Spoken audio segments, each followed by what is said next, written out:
خواتین و حضرات، وزیر اعظم اسلامی جمہوریہ پاکستان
میں صدر مجلس وزیر اعظم پاکستان محترم جناب شہباز شریف صاحب کو اس روح پرور محفل میں آمد پر خوش آمدید کہتا ہوں اور آپ سے کانفرنس کی باضابطہ کارروائی کی اجازت چاہتا ہوں۔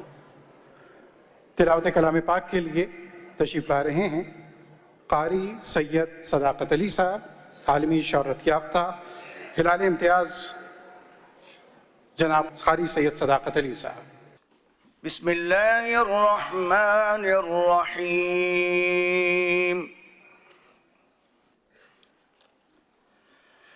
هو الذی یصلی علیکم وملائکته لیخرجکم من الظلمات إلى النور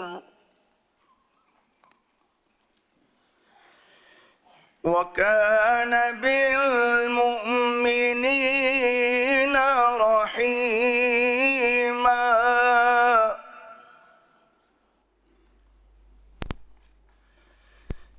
تَحِيَّتُهُمْ يَوْمَ يَلْقَوْنَهُ سَلَامٌ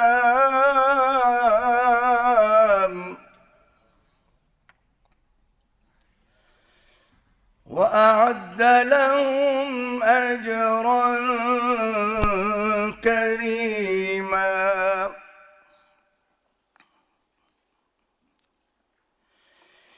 يَا أَيُّهَا النَّبِيُّ إِنَّا أَرْسَلْنَاكَ شَاهِدًا ومبشرا ونذيرا وداعيا إلى الله بإذنه وسراجا منيرا وبشر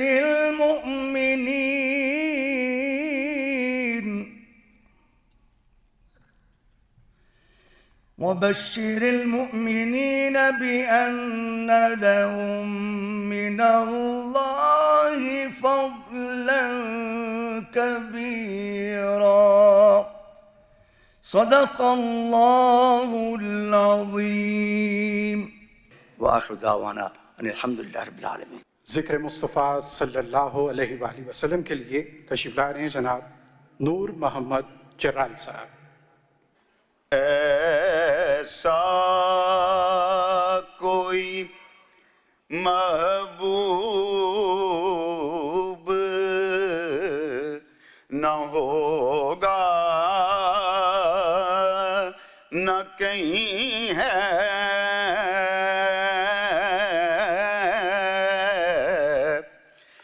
ایسا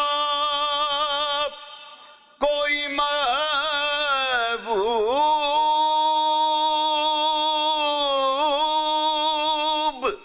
نہ ہوگا، نہ کہیں ہے،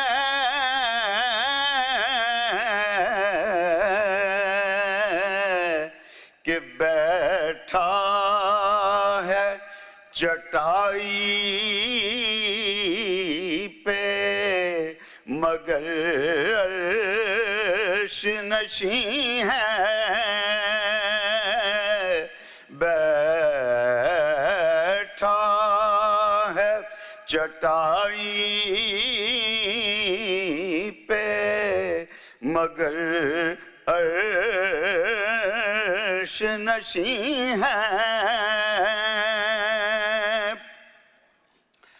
ہر ایک کو میسر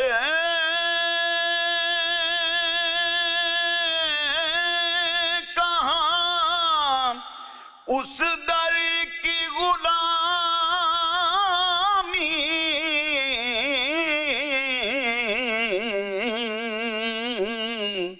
اس در کا تو دربان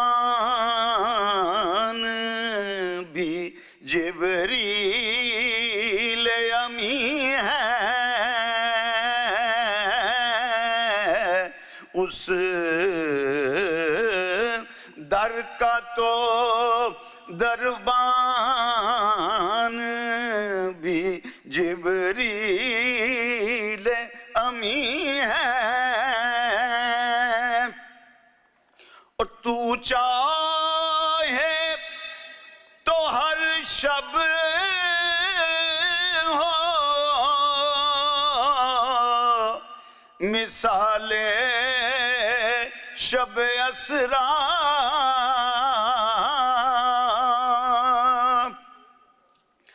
تو چاہے تو ہر شب ہو مثال شب اسرا، تیرے لیے دو چار قدم عرش بری ہے،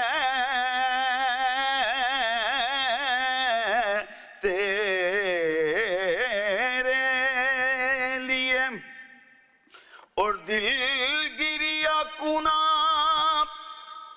اور نظر سوئے مدینہ، دل گریا کنا اور نظر سوئے مدینہ، اعظم تیرا انداز طلب کتنا حسین ہے، بیٹھا ہے چٹائی پہ مگر عرش نشیں ہے،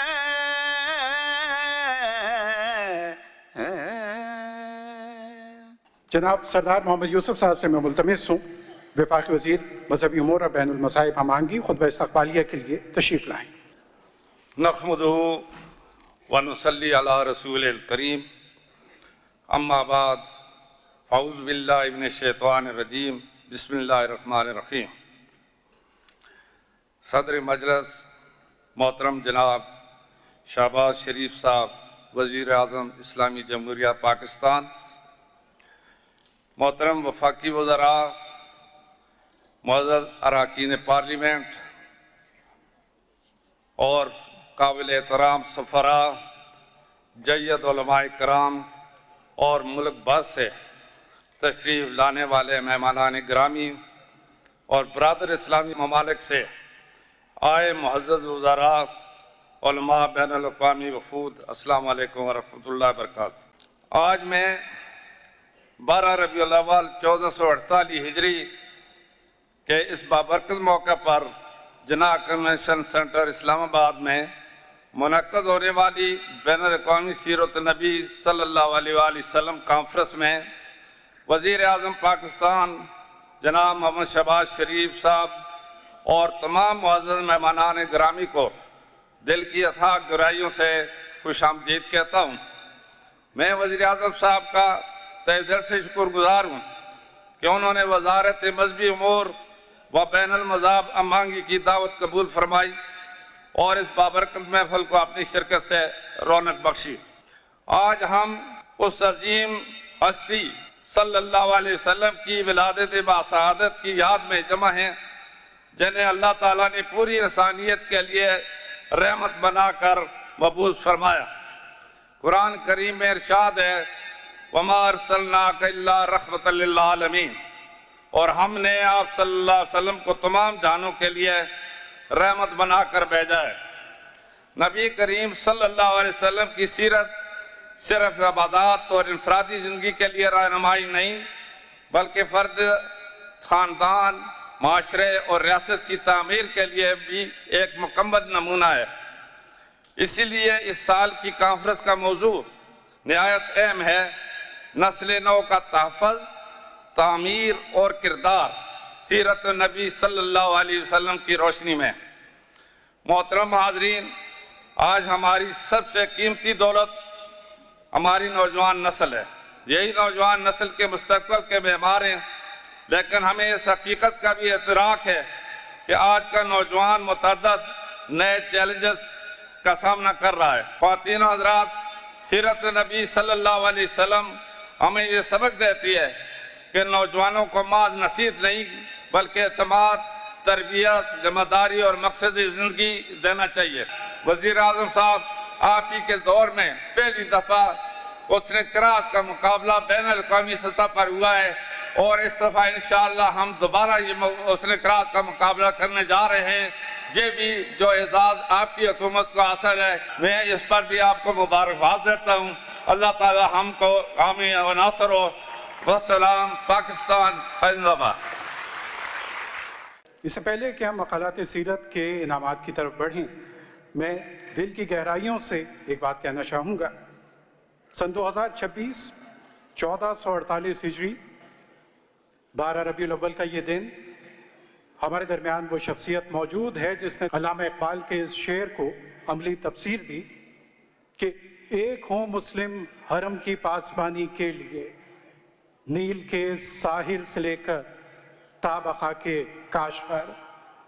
خانہ کعبہ کا دروازہ کھلتا ہے، ترک صدر رجب طیب اردوان، سعودی پرنس محمد بن سلمان اور پاکستان کی شان وزیر اعظم محمد شہباز شریف خانہ کعبہ کے اندر داخل ہوتے ہیں، امت مسلمہ کے اتحاد کے لیے دعا گو ہوتے ہیں، اور یہ سعادت وزیر اعظم کے اہم کردار کی بدولت ہمیں حاصل ہوئی۔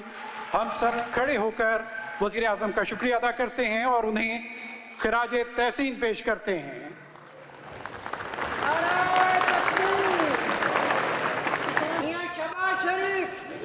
مارشل اعظم مرین صاحب۔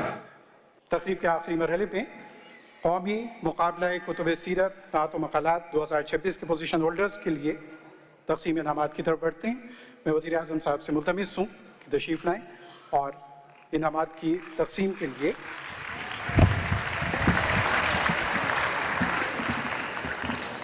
قومی سیرت النبی مقالہ جات سن 2026 انعامات پیش کرنے کے لیے ملتمس وزیر اعظم اسلامی جمہوریہ پاکستان جناب محمد شہباز شریف صاحب اور وفاقی وزیر مذہبی امور و بین المذاہب ہم آہنگی سردار محمد یوسف صاحب۔ مقالہ جات کا عنوان تھا نسل نو کا تحفظ، تعمیر اور کردار سیرت النبی صلی اللہ علیہ وآلہ وسلم کی روشنی میں۔ غلام محمد مفتی اسد اللہ شیخ پہلی پوزیشن کے لیے آپ کے مقالے کو منتخب کیا گیا۔ جناب غلام محمد صاحب تشریف لائیں گے۔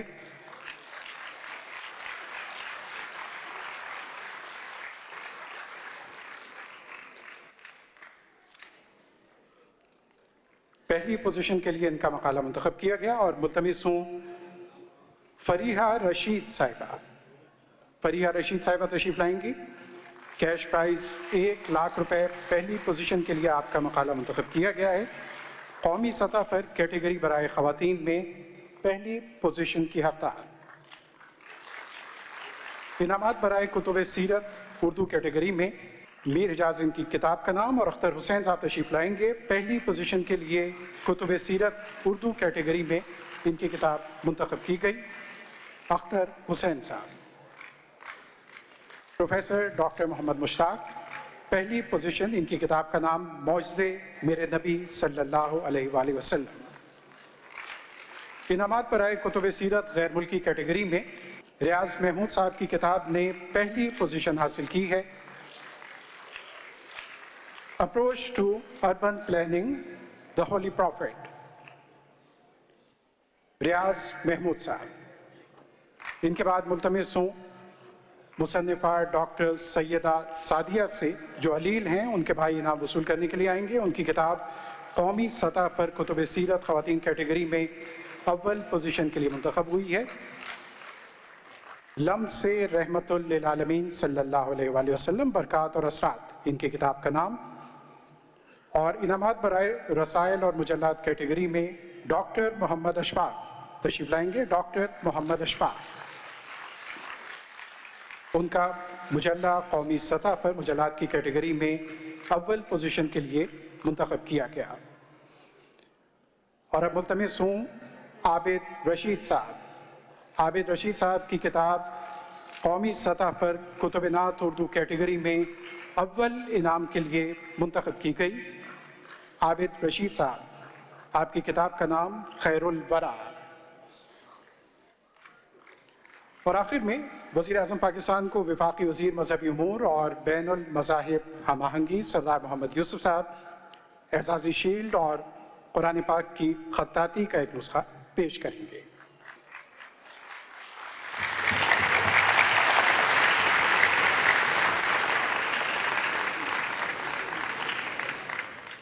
اور اب میں صدر مجلس محترم جناب وزیر اعظم اسلامی جمہوریہ پاکستان محمد شہباز شریف صاحب سے ملتمس ہوں کہ وہ سیرت النبی کانفرنس کی باسعادت موقع پر اپنے خیالات کا اظہار فرمائیں. وزیر اعظم اسلامی جمہوریہ پاکستان محمد شہباز شریف.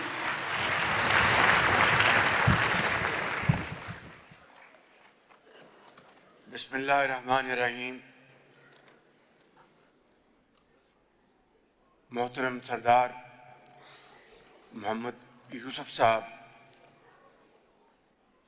وفاقی وزیر مذہبی امور،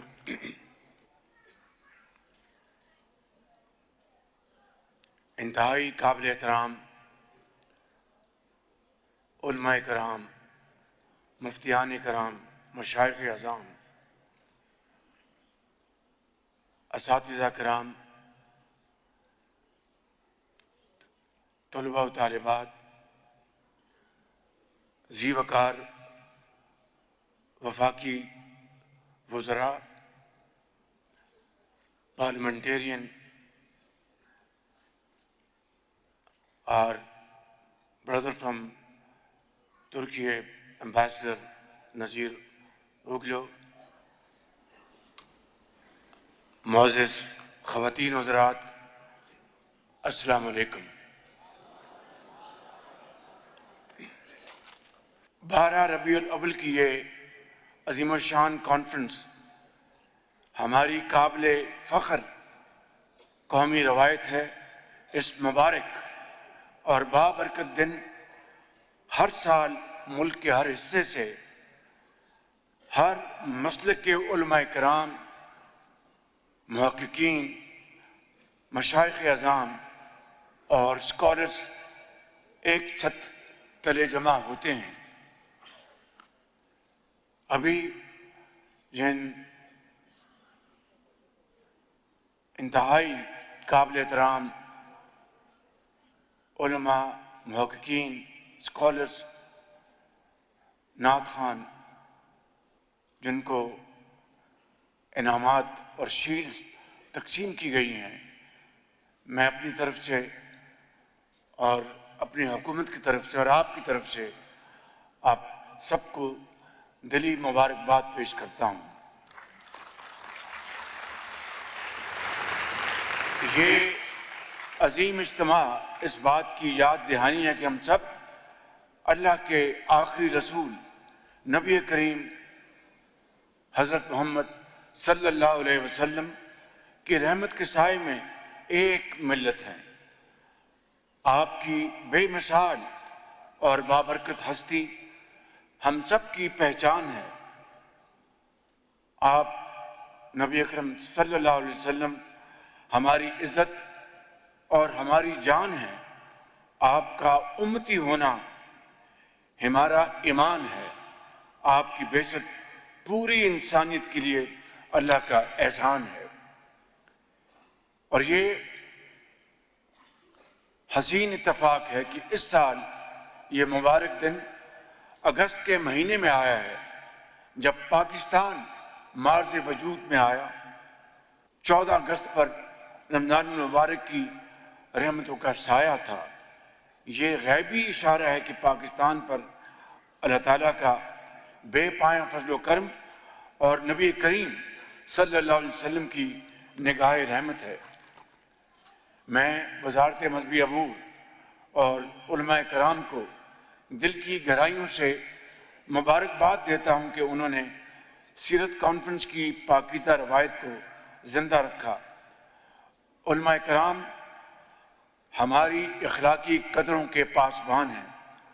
ہم سب ان کی خدمت میں دو زانو ہو کر بیٹھتے ہیں اور مجھے اس کے اوپر فخر ہے، اور ان سے دین کی باتیں سیکھتے ہیں۔ ان کی عزت اور توقیر ہم سب پر واجب ہے۔ میرے بزرگوں اور ساتھیوں، جن کتابوں کو آج انعام کا حقدار قرار دیا گیا ہے، میں ان کے مصنفین کو بھی ہدیہ تبریک پیش کرتا ہوں۔ آج کی کانفرنس کے لیے جو عنوان منتخب کیا گیا ہے وہ بامانی بھی ہے اور بروقت بھی۔ نسل نو کا تحفظ، تعمیر اور کردار سیرت النبی کی روشنی میں۔ نئی نسل ہماری پوری قوم کی امیدوں کا بنکس ہے۔ یہ ہمارا مستقبل ہے، بلکہ تابناک مستقبل ہے۔ اس نسل کی تعلیم و تربیت ہم سب کی اولین ترجیح ہے۔ آج ہمارے سامنے ایک سوال ہے، مستقبل میں ہم کیسا پاکستان دیکھنا چاہتے ہیں؟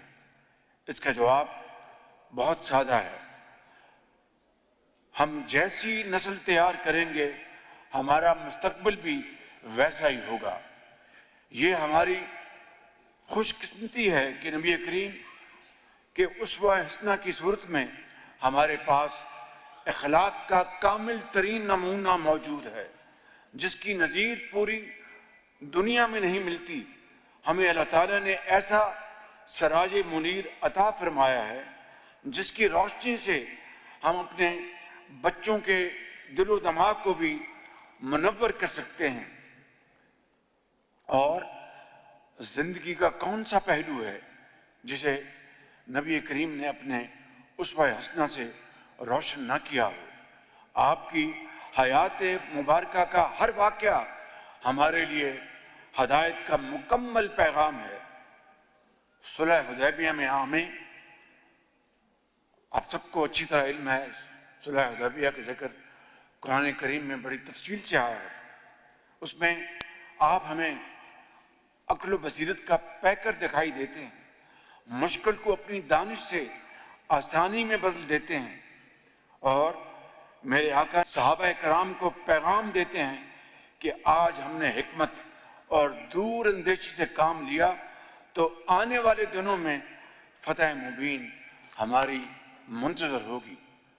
طائف کے اوباش جب آپ کو نشانہ بناتے ہیں تو آپ صبر کا کامل ترین نمونہ بن جاتے ہیں اور اپنے مخالفین کی ہدایت کے لیے دعا فرماتے ہیں، اور یہی شان پیغمبری ہے۔ اور مدینہ منورہ تشریف لاتے ہیں تو مہاجر اور انصار میں بھائی چارہ قائم کرتے ہیں۔ اس میں ایک عظیم درس پیغام مضمر ہے۔ اگر ایک معاشرے کے لوگ دکھ، درد اور پریشانی میں ایک دوسرے کے مددگار ہوں تو مشکلات کو آسانیوں میں بدلا جا سکتا ہے۔ مسائل معاشی ہوں یا سماجی، محبت اور بھائی چارہ ان کا واحد حل ہے۔ ہم دوسروں کے لیے آسانیاں پیدا کرتے ہیں تو اللہ تعالیٰ ہماری مشکلوں کو آسان فرماتا ہے۔ جب تنگی ہوتی تو صبر فرماتے، اور جب اللہ تعالیٰ مال سے نواز دیتا تو سورج ڈھلنے سے پہلے اسے ضرورت مندوں میں تقسیم کر کے دامن جھاڑ دیتے۔ انتہائی قابل احترام علماء کرام، خواتین و حضرات، نبی کریم نے اختلاف کے آداب بھی سکھائے، مکالمہ سکھایا۔ اہل کتاب سے کہا، آؤ ان باتوں کی طرف جو ہمارے اور تمہارے درمیان مشترک ہیں، کامن ہیں۔ فتح مکہ کے موقع پر جب آپ عظیم الشان لشکر کے ہمراہ شہر میں داخل ہوتے ہیں تو عاجزی کا پیکر بن جاتے ہیں۔ وہ لوگ جو آپ کی جان کے در پہ تھے، آپ ان کے لیے عام معافی کا اعلان کر دیتے ہیں۔ حجۃ الوداع کے موقع پر ایک عظیم الشان ریاست کے حکمراں کی حیثیت سے آپ اعلان فرماتے ہیں کہ کسی عربی کو اجمی پر، کسی اجمی کو عربی پر، کسی کالے کو گورے پر اور کسی گورے کو کالے پر کوئی برتری حاصل نہیں۔ آپ اعلان فرماتے ہیں کہ ایک مسلمان کی جان کی وہی حرمت ہے جو اس شہر، اس دن اور اس مقام کی حرمت ہے۔ ان سب اوصاف حمیدہ کے ساتھ ہم نے نئی نسل کو بتانا ہے کہ آپ نے نبوت کی سب سے پہلی دلیل کے طور پر لوگوں کے سامنے اپنا کردار پیش کیا۔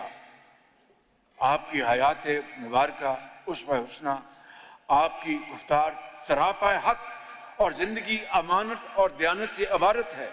آپ نے اہل مکہ کو جب پہلی بار اسلام کی طرف بلایا تو ان سے سوال فرمایا، کیا تم نے مجھے سچا پایا یا اس کے برعکس؟ اہل مکہ نے برجستہ جواب دیا، ہم آپ کو صادق مانتے ہیں اور امین بھی مانتے ہیں۔ حاضرین کرام، نبی کریم صلی اللہ علیہ وسلم کا کردار آپ کا پہلا معجزہ تھا اور قرآن مجید دوسرا۔ آج ہم نے اسی اسوہ حسنہ کی روشنی میں نئی نسل کے اخلاق اور شخصیت کی تعمیر کرنی ہے۔ یہی آداب اپنے بچوں کو سکھانے ہیں۔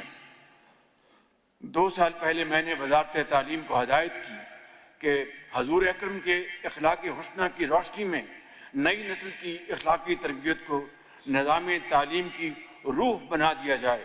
مجھے خوشی ہے کہ قومی رحمت العالمین و خاتم النبیین اتھارٹی نے اس مقصد کے لیے ایک جامع خاکہ تیار کیا جسے وفاقی دارالحکومت کی سطح پر نافذ کر دیا گیا ہے، جبکہ صوبائی حکومتیں اس جانب پیش قدمی کر رہی ہیں۔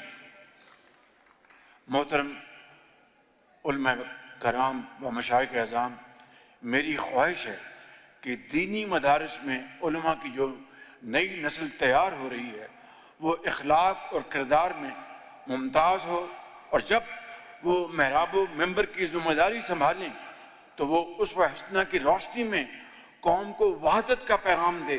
وہ نماز کے ساتھ ساتھ اخلاق میں بھی امام ہوں، ان کے پیچھے نماز پڑھنے والے، ان کا خطبہ سننے والے اپنے کردار اور پیشہ ورانہ زندگی میں محنت اور دیانت کا نمونہ بن جائیں۔ اور فرقہ واریت کی ہلاکت خیزی سے آپ سب بخوبی واقف ہیں۔ اس کا علاج آسان ہے۔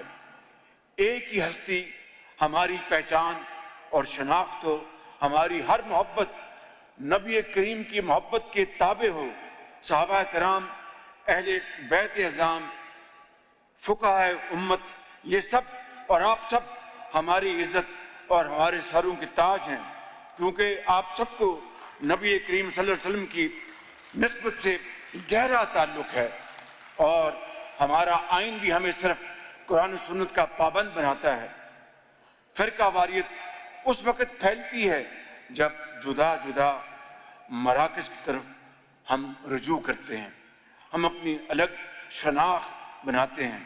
جب مرکز ایک ہوگا تو اس کا ناگزیر نتیجہ بھی یکجہتی اور وحدت ہوگی۔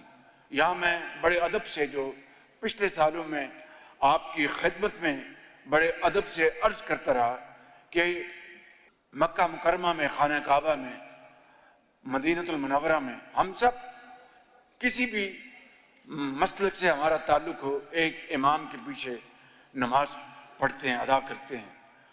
واپس آ کر آپ سب کو اپنا اپنا حق حاصل ہے کہ آپ اپنے طریقے سے اپنے مسالک کے مطابق نماز ادا کریں، لیکن وہ جو ابدی پیغام وہاں سے لے کے آتے ہیں، محبت، احسان، یگانگت، ایک دوسرے کے دکھ اور درد میں شریک ہونا، میں سمجھتا ہوں کہ اس پیغام کو ہمیں ہمیشہ نہ صرف یاد رکھنا ہوگا بلکہ اپنے آنے والی نسلوں کو یہی پیغام ہمیں ہر وقت دینا ہوگا۔ ہمیں تحریک پاکستان کی روح کو کبھی فراموش نہیں کرنا چاہیے۔ جب سب مسلمان مسلکی شناخت کو پسے پس ڈالتے ہوئے، اور یہ حقیقت ہے کہ جب پاکستان بن رہا تھا تو حضرت قائد اعظم کی عظیم لیڈرشپ میں تمام مسالک کے علماء ایک خدا، ایک قرآن اور ایک رسول کو ماننے والے ان کے پیچھے تھے۔ اور اب جب جنگ ہوئی پچھلے سال، پوری قوم یکجاں و غالب تھی۔ خلیج میں جو جنگی صورتحال بنی، پوری قوم ایک لڑی میں پروئی ہوئی تھی۔ تو پھر کیوں نہیں ہم باقی اوقات میں اس ملک کو عظیم بنانے کے لیے، عظیم خداداد ملک پاکستان کو دنیا میں باوقار بنانے کے لیے ہم ایک ایجنڈا پر اتحاد کیوں نہیں کر سکتے؟ تو میں گزارش کر رہا تھا کہ پاکستان جیسا عظیم معجزہ اسی اتحاد کا نتیجہ ہے۔ ختم نبوت کا مطلب بھی وحدت امت ہے۔ قرآن مجید کا دو ٹوک اعلان ہے کہ آپ صلی اللہ علیہ وسلم خاتم النبیین ہیں۔ ہم سب نبی کریم کی امت ہیں، اس لیے ہمیں صرف اسی ایک مرکز کی طرف رجوع کرنا ہے۔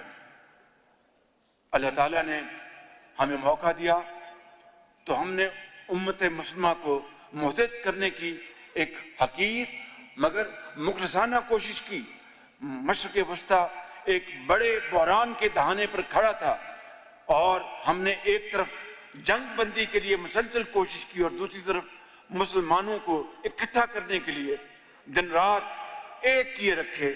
اور میں یہاں پر فیلڈ مارشل سید عاصم منیر کو دل کی گہرائیوں سے میں تحسین پیش کرنا چاہتا ہوں، جو اس پورے عرصے میں پوری طرح مصروف عمل رہے۔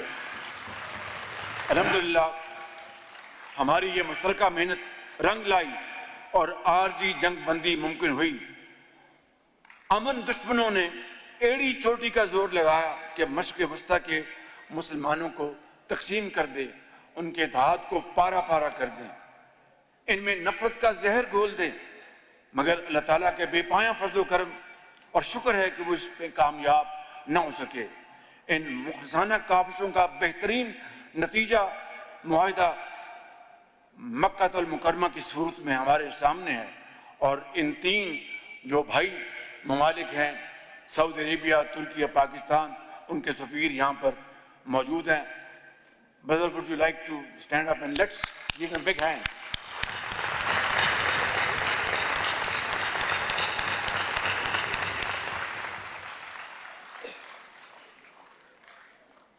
ترکی اور سعودی عرب پاکستان کے وہ ساتھی ہیں کہ جو اچھے اور برے وقتوں میں پاکستان کا انہوں نے بھرپور ساتھ دیا۔ میں تفصیل میں جائے بغیر یہ کہوں گا، ترکی، ان کی عوام، ان کی حکومت، ان کے صدر میرے بہت پیارے بھائی طیب اردوان، اور سعودی عرب کے عوام ہمارے وہاں پر بھائی بہن، اور سعودی عرب کی حکومت اور میرے انتہائی پیارے بھائی کراؤن پرنس محمد بن سلمان پاکستان کے ساتھ ایک آنی دیوار کی طرح کھڑے تھے۔